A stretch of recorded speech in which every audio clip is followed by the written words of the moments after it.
बोलिए सदगुरुदेव भगवान की जय।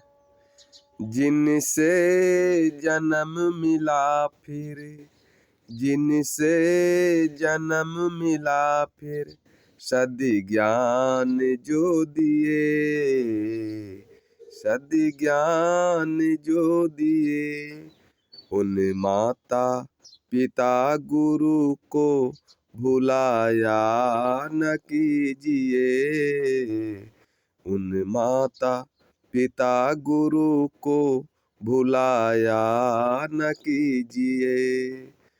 भूल कर कुसंग में जाया न कीजिए, अश्लील गीत गाना गाया न कीजिए, अश्लील गीत गाना गाया न कीजिए।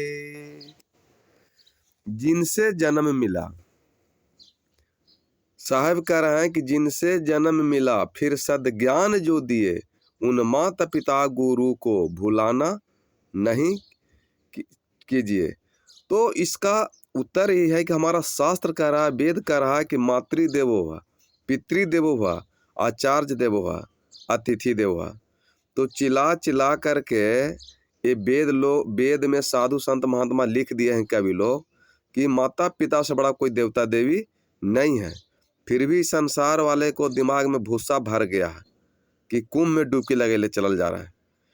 तो साधु संत के मजबूर करके बोलना पड़ता है, क्योंकि मनुष्य एक सामाजिक प्राणी है और किसी को दिल दुखाना ये संत महात्माओं का काम नहीं है।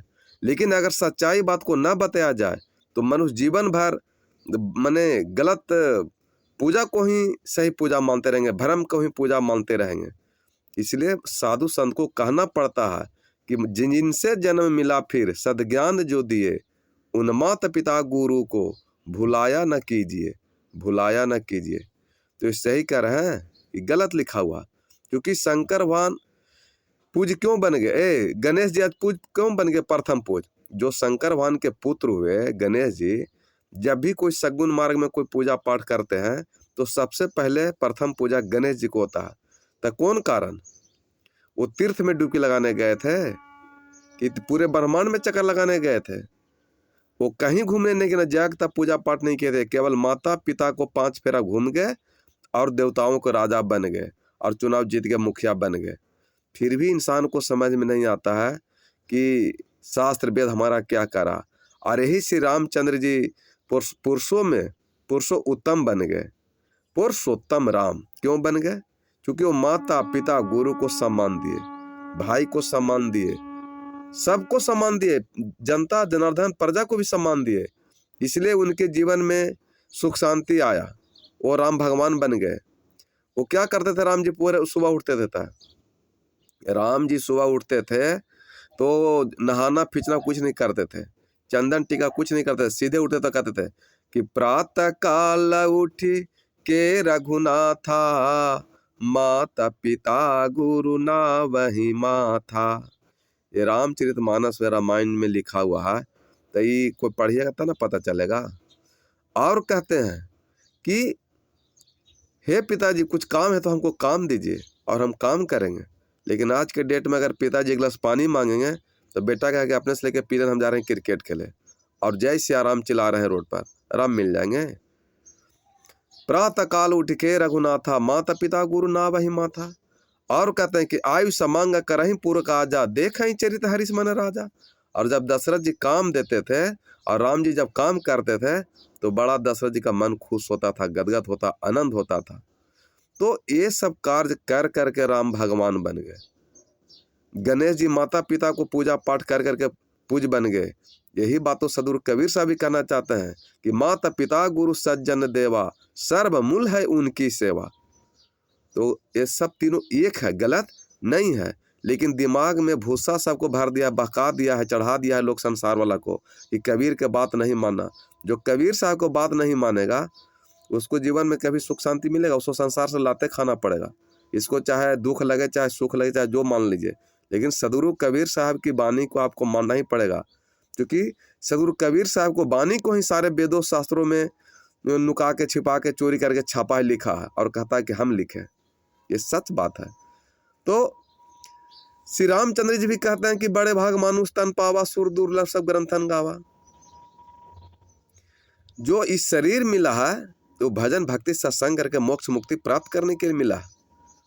लेकिन जब श्री रामचंद्र जी 14 वर्ष वनवास में थे और जब वनवास से जब आए घर पर, तो वो कहीं कि पूरा अयोध्या वासियों को बुला करके तुम लोग भजन भक्ति सत्संग करते हो? कहीं कि नहीं, पर हम तो नहीं करते हैं, हम लोगों को पता भी नहीं है।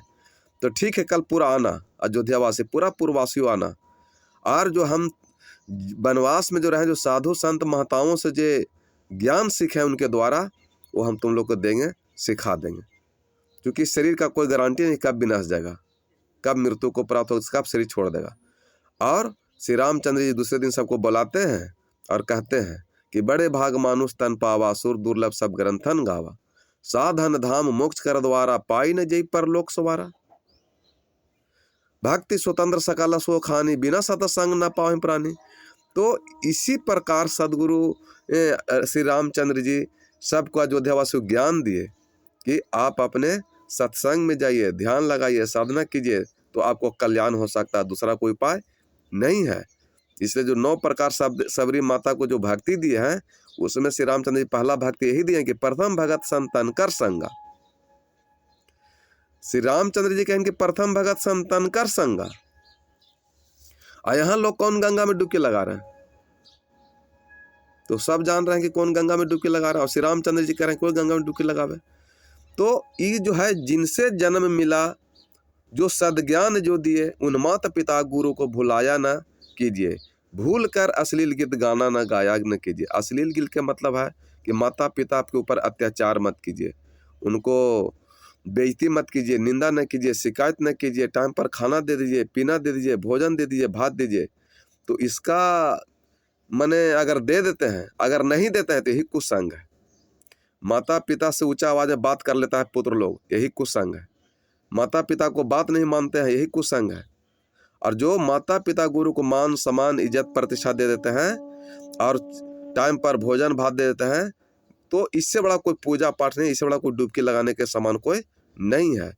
इसलिए माता पिता गुरु को सेवा कीजिए, कहीं जाने की जरूरत नहीं है, जाग तब व्रत उपवास करने की कोई आवश्यकता भी नहीं है, और आपका जीवन कल्याण हो जाएगा, आपके जीवन में सुख शांति आ सकता है।